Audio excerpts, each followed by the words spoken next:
জানেন কি আপনারা, মা ঘাঘর বুড়ির জন্মদিনে মাকে কোনো সাজে সজ্জিত করা হয় না, কিন্তু কেন এই নিয়ম, কিভাবেই বা মায়ের আবির্ভাব হয়েছিল আমাদের আসানসোলের মাটিতে, সেই গল্পই আজকে তুলে ধরবো।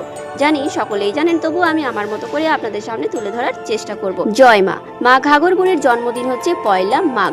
শুধু একটা তারিখ নয়, একটা বিশ্বাসের জন্মদিন।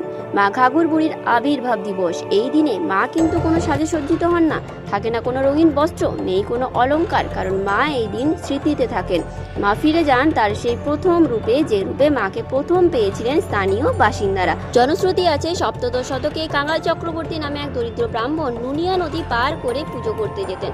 একদিন তিনি ক্লান্ত হয়ে অসুস্থ গাছের নিচে ঘুমিয়ে পড়লে দেবী ঘাগরা পরা এক বৃদ্ধার বেশে আবির্ভূত হয়ে তাকে নির্দিষ্ট স্থানে 3টি শিলা দেখিয়ে পূজার নির্দেশ দেন। দেবীর আদেশে সেই 3টি শিলাকে পূজা করা শুরু হয় এবং 1620 সালের পয়লা মাঘে মন্দির প্রতিষ্ঠা করা হয়। মা ঘাঘর বুড়ি মূলত দেবী চণ্ডী বা দুর্গার লৌকিক রূপ। এখানে দেবী চণ্ডী, দুর্গা ও ভৈরব অর্থাৎ মহাদেব একসাথে পূজিত হন। এই 3টি শিলাকে ওই গাছের তলায় ফুল ও গয়না দিয়ে পূজা করা হয়। কিন্তু মায়ের আবির্ভাব দিবসে অর্থাৎ পয়লা মাঘে মাকে কোনো রকম সাজে সাজানো হয় না, কারণ মা চান না এরকম কোনো নিয়ম, মা চান না কোনো আড়ম্বর। এই দিনে মন্দিরে শোনা যায় না শঙ্খধ্বনি, কোনো পুরোহিতের মন্ত্রোচ্চারণও কিন্তু হয় না।